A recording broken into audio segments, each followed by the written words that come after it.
Selamat pagi Bapak Ibu dosen serta teman-teman yang saya banggakan. Di sini saya akan menjelaskan tentang bab 9, yaitu mengelola perubahan organisasi dan inovasi. Brand atau merek merupakan sebuah nama, istilah, simbol, rancangan atau hasil kombinasi dari hal-hal tersebut yang menjadi identitas suatu produk atau output. Merek berfungsi untuk mengidentifikasi produk atau jasa yang ditawarkan perusahaan dan membedakannya dari pesaing. Brand menjadi tidak berguna dan tidak berharga bila tidak memiliki audiens atau orang yang menyaksikan. Dalam hal ini yang dimaksud adalah konsumen. Oleh karena itu, penting adanya branding. Branding adalah rangkaian kegiatan komunikasi perusahaan dalam proses membangun, membesarkan, dan memperkuat brand di benak konsumen. Membangun merek berarti membangun sebuah aktivitas yang terencana dan membutuhkan kreativitas yang dilakukan secara berkelanjutan. Kreativitas merupakan kemampuan untuk mengkombinasikan ide dengan jalan yang tidak lazim atau unik, sehingga menimbulkan perbedaan dengan yang biasanya dilakukan. Nah, kreativitas pada tingkat lanjut akan memunculkan inovasi yang merupakan hasil atau outcome dari proses kreativitas pada produk, jasa, ataupun metode kerja.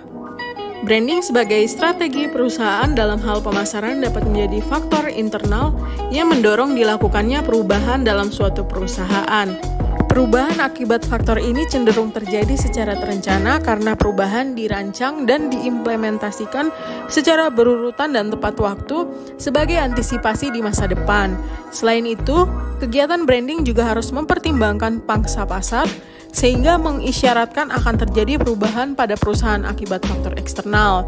Faktor ini cenderung mengarahkan pada perubahan reaktif yang merupakan respon terhadap peristiwa atau peristiwa tersebut terjadi. Apple Incorporation sebagai perusahaan multinasional asal Amerika Serikat menawarkan berbagai produk teknologi yang canggih dan diminati banyak orang. Di Indonesia sendiri, Apple menjadi salah satu produk favorit untuk digunakan karena fitur-fitur dan desainnya yang modern. Namun, produk yang ditawarkan Apple tersebut tidak selamanya akan mengalami kejayaan. Apple Inc. sebagai perusahaan pasti harus melewati tantangan-tantangan terkait daur hidup produknya akibat persaingan. Hal ini yang menyebabkan perlu adanya branding hasil inovasi sebagai suatu bentuk adaptasi perusahaan terhadap perubahan yang terjadi.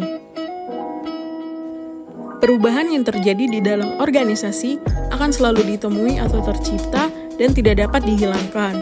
Perusahaan Apple mengubah cara pengelolaan perusahaan melalui penciptaan strategi baru yang dilaksanakan dengan tidak konstan, tetapi terdapat variasi dalam membuat strategi dan tidak monoton serta arah perubahannya terencana dan menghasilkan apa yang diinginkan dari tujuan perubahan sistem kerja pada perusahaan Apple. Penjelasan di atas sesuai dengan beberapa karakteristik perubahan dalam organisasi yang sangat mudah untuk dikenali, yaitu tidak konstan, terdapat variasi, dan perubahan yang terarah. Untuk menjadi perusahaan yang diterima oleh pasar dan dapat dinikmati oleh konsumen dan berperan sebagai trendsetter, maka sebuah perusahaan harus memiliki strategi branding yang baik untuk bersaing dengan perusahaan yang lain menurut Weller dan Alina 2013. Perubahan dilaksanakan karena adanya kompetisi antar brand yang nantinya akan menjadi tolak ukur apakah perusahaan dapat bertahan dan beradaptasi, sehingga salah satu kebijakan yang dilakukan adalah menciptakan inovasi atau branding yang nantinya akan dipasarkan secara global, yang hasilnya nanti akan dijadikan sebagai tolak ukur apakah perubahan dalam organisasi dan inovasinya berjalan sesuai dengan rancangan yang dibuat perusahaan. Beberapa faktor pendorong untuk perusahaan mengembangkan strategi diantaranya secara eksternal, yaitu dikarenakan adanya perkembangan teknologi yang semakin maju yang juga masuk dalam kategori perubahan yang dapat terjadi di perusahaan-perusahaan.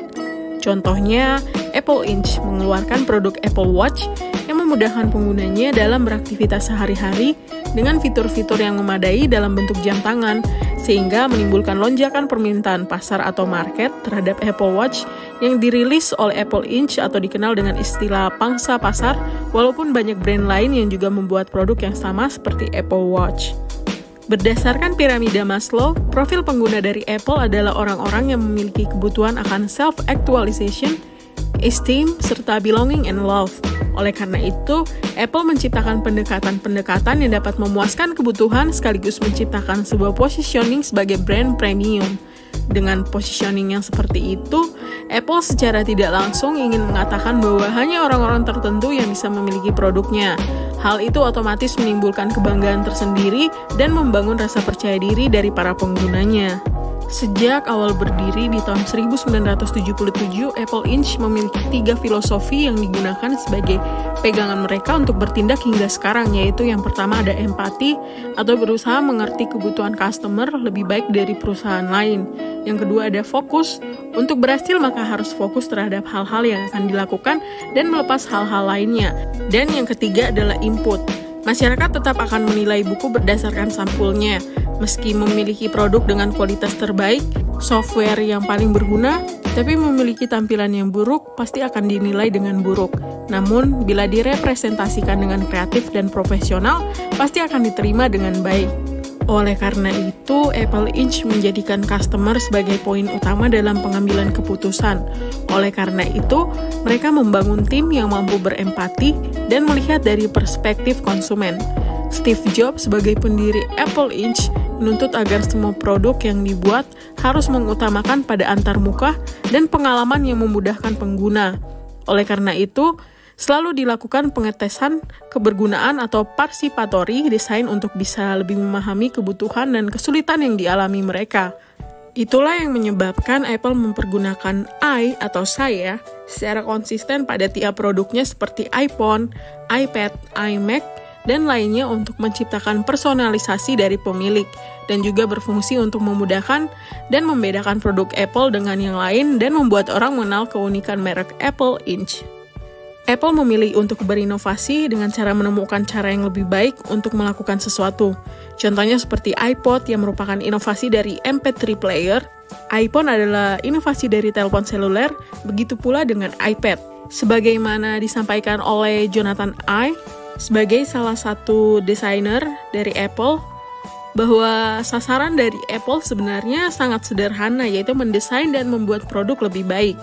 Apple ingin memposisikan dirinya sebagai merek yang mengerti keinginan konsumennya dan berusaha menciptakan kemudahan-kemudahan untuk membuat hidup mereka lebih mudah. Ini yang membedakan Apple dengan kompetitornya. Apple Inc. mendirikan gerai yang bernama Apple Store agar para konsumen dapat memperoleh pengalaman yang tepat dan berinteraksi langsung dengan produk-produk Apple pada umumnya dan merek Apple pada khususnya. Para konsumen dan calon konsumen bisa mencoba langsung merasakan kemudahan yang ditawarkan. Dengan begitu, rasa ingin tahu mereka bisa terjawab dan timbul keinginan untuk memiliki produk tersebut.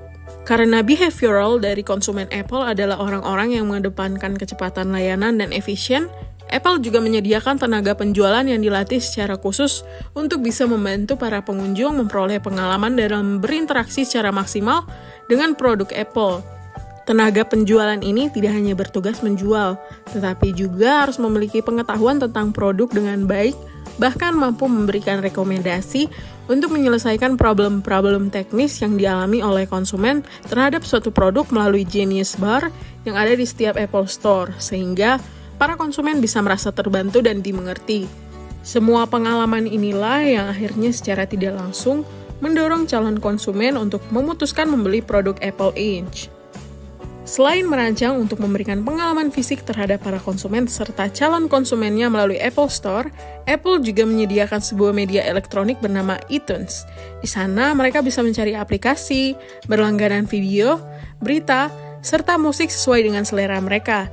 iTunes ini secara tidak sadar juga telah mengubah kebiasaan masyarakat tentang industri musik. Penggunanya bisa membeli dan mengunduh musik favoritnya dimanapun secara legal tanpa harus ke toko musik, dan bisa membeli musik secara satuan tanpa harus membeli seluruh album seperti sebelumnya. Sekian yang dapat saya sampaikan mengenai mengelola perubahan organisasi dan inovasi. Mohon maaf bila ada salah kata. Terima kasih telah menyaksikan.